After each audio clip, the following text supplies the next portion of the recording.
11 июня в Якутск прибыла большая делегация деловых кругов из Китайской Народной Республики для участия в форуме «Диалог Республики Саха-Якутия, провинция Хэйлунцзян, торгово-экономическое сотрудничество». Более 80 крупнейших китайских корпораций выразили интерес к данному форуму. Среди них руководители корпорации железных дорог Китая, Хэйлунцзянской главной компании развития экономики и технологий, лесопромышленной корпорации, ряда компаний из Гонконга, занимающихся реализацией драгоценных камней, осуществляющих деятельность в торгово-экономической и инвестиционно-промышленной сферах. Основные мероприятия прошли 13 июня в Доме правительства республики, где состоялись бизнес-переговоры между представителями якутских предприятий, желающих сотрудничать с китайскими партнерами. В рамках пленарного заседания с участием главы республики Егора Борисова и вице-губернатора провинции Хэйлунцзян господина Сунь Яо были подписаны соглашения о сотрудничестве торгово-промышленных палат Якутии и Гонконга с Федерацией промышленности и торговли Хэйлунцзяна, а также между Республиканской инвестиционной компанией и Хэйлунцзянской главной компанией развития экономики и технологий. Во-первых, вы знаете, что в последние годы активизируются российско-китайские отношения, особенно после визита Владимира Владимировича Путина в мае месяце 2014 года. Мы, Республика Саха-Якутия, непосредственно чувствуем эту активную работу. В частности, сегодня одним из самых важных проектов Российской Федерации по реализации взаимоотношений с Китайской Народной Республикой является проект «Сила Сибири» по освоению газовых месторождений Якутии и Восточной Сибири.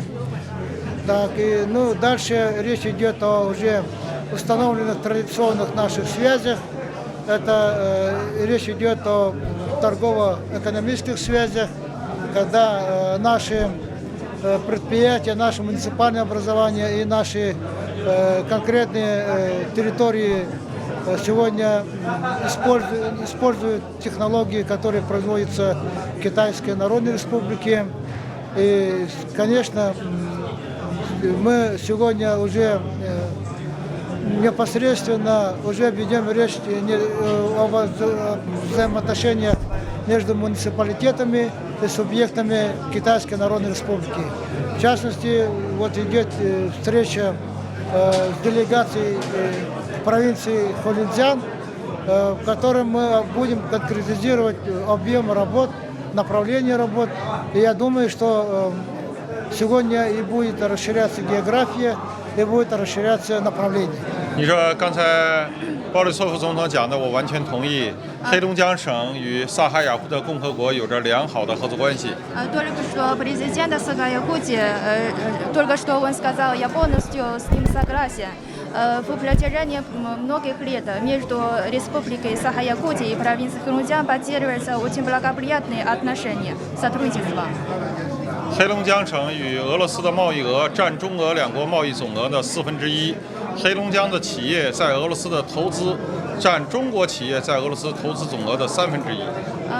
По объему внешнего товарооборота провинция Хэйлунцзян с Россией занимается примерно 1/4 от общего объема товарооборота между Китаем и Россией. По объему инвестиций провинции Хэйлунцзян в Россию такой объем составляется примерно 1/3 от общего объема инвестиций Китая в Россию. 在今天的会议之后，我们将推动黑龙江省企业与萨哈雅库特企业密切合作，主要在基础设施建设、重点项目和旅游以及食品加工、农业、林业开发加工等方面开展合作。 После сегодняшнего мероприятия мы потом будем вместе прилагаем усилия для развития сотрудничества в таких сферах, как торговля и экономика, туризм, пищевая обрабатывающая промышленность, еще лесное хозяйство и так далее.